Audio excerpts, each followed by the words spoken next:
আজি অসম চৰকাৰৰ মুখ্যমন্ত্ৰী ডক্টৰ হিমন্ত বিশ্ব শৰ্মা ডাঙৰীয়াৰ নেতৃত্বত আজি কমতাপুৰ স্বায়ত্তশাসিত পৰিষদ গঠন হৈছিল।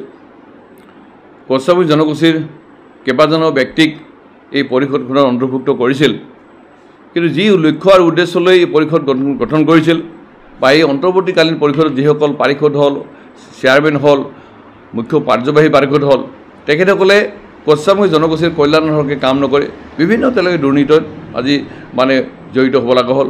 আনকি দুগৰাকী কাৰ্যবাহী পাৰিষদ গ্ৰেপ্তাৰ হ'ব লগা হ'ল। মুখ্য কাৰ্যবাহী পাৰিষদৰ বিৰুদ্ধে আজি অনৈতিক কাৰ্যত লিপ্ত থকাৰ কাৰণে তেখেত আজি পদত্যাগ কৰিব লগা হ'ল। গতিকে আমি দুখ পাইছিলোঁ, কিন্তু তথাপিতো আজি অসমৰ মুখ্যমন্ত্ৰী ডক্টৰ হিমন্ত বিশ্ব শৰ্মাই আজি আমাৰ যিটো বলিষ্ঠ প্ৰতিবাদ আজি তাত আজি মুখ্যমন্ত্ৰীয়ে আজি নথি স্বীকাৰ কৰি বা আমাৰ আহ্বানক তেওঁ সঁহাৰি জনাই আজি কমতাপুৰ স্বায়ত্তশাসিত পৰিষদৰ মুখ্য কাৰ্যবাহী পাৰিষদজনক আজি পদত্যাগ কৰিবলৈ বাধ্য কৰায়। আজি তাৰ সলনি আজি এককালৰ আক্ৰাসুৰ মোৰ সতীৰ্থ জীৱেশ ৰায়ক আজি কমতাপুৰ স্বায়ত্তশাসিত পৰিষদৰ আজি ভাৰপ্ৰাপ্ত কাৰ্যবাহী পাৰিষদ হিচাপে নিযুক্তি দিছে। তাৰ কাৰণে মুখ্যমন্ত্ৰী মহোদয়, তেখেতৰ সতীৰ্থ মন্ত্ৰী পীযুষ হাজৰিকা ডাঙৰীয়া আৰু জয়ন্ত মল্ল হাজৰিকা ডাঙৰীয়াক আমি ধন্যবাদ জনাইছোঁ। আৰু এই চেগতে আমি জীৱেশ ৰায় যিহেতু এটা উদীয়মান যুৱক আৰু বিগত আজি 2 বছৰ ধৰি KC তেওঁ কাৰ্যবাহী পাৰিষদ হিচাপে কাম কৰিছিল, তেওঁৰ অভিজ্ঞতা এটা হ'ল, বহুদিন ধৰি আক্ৰাসত জড়িত হৈছিল, অভিজ্ঞতা এটা হৈছে। আমি ভাবোঁ যে যি উদ্দেশ্য লক্ষ্য লৈ আজি কমতাপুৰ স্বায়ত্তশাসিত পৰিষদ গঠন হৈছিল, এই পাৰিষদৰ লক্ষ্য উদ্দেশ্য যাতে আগুৱাই লৈ যাব তাৰ কাৰণে আহ্বান জনাইছোঁ।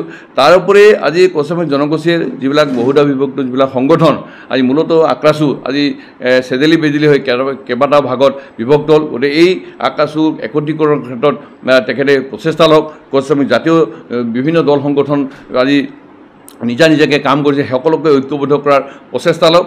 তাৰোপৰি এই পৰিষদখন পৰিচালনা কৰিবৰ কাৰণে এই অঞ্চলত থকা পশ্চাদমুখীলৈকে আন জাতি জনগোষ্ঠীৰ যিসকল আছে সেইসকলৰ যাতে সমপ্ৰতিনিধিত্ব হয়। বিশেষকৈ আমাৰ নাথযোগী সন্মিলনী বেংগলীসকল আছে, সূত্ৰধৰসকল আছে, গৰীয়ামৰীয়াসকল আছে আৰু কলিতাসকল, এই 5টা জনগোষ্ঠীৰ যাতে 5জন প্ৰতিনিধিক কমতাপুৰ স্বায়ত্তশাসিত পৰিষদত চৰকাৰীত মনোনীত সদস্য হিচাপে অন্তৰ্ভুক্ত কৰে। তাৰ কাৰণে মই জীৱেশ ৰায় ডাঙৰীয়া আৰু অসমৰ মুখ্যমন্ত্ৰীলৈ আহ্বান জনাইছোঁ।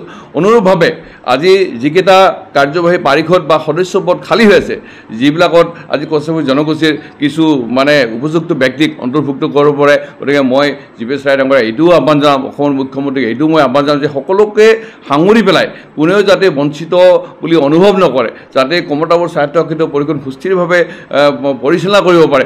তাৰ কাৰণে মই অন্যান্য জাতি জনগোষ্ঠীৰ লগতে যিকেইটা পদ কাৰ্যবাহী পাৰিষদ বা সদস্য পদ খালী আছে সেইকেইটাকো কছাৰী জনগোষ্ঠীৰ উপযুক্ত ব্যক্তিক নিযুক্তি কৰি পেলাই কমতাপুৰ স্বায়ত্তশাসিত পৰিষদখন পৰিচালনা কৰিবৰ কাৰণে মই অসমৰ মুখ্যমন্ত্ৰী মাননীয় ডক্টৰ হিমন্ত বিশ্ব শৰ্মা, মন্ত্ৰী পীযুষ হাজৰিকা ডাঙৰীয়া, জয়ন্ত মল্ল ডাঙৰীয়া আৰু কাৰ্যবাহী পাৰিষদ জীৱেশ ৰায় ডাঙৰীয়ালৈ আহ্বান জনালোঁ।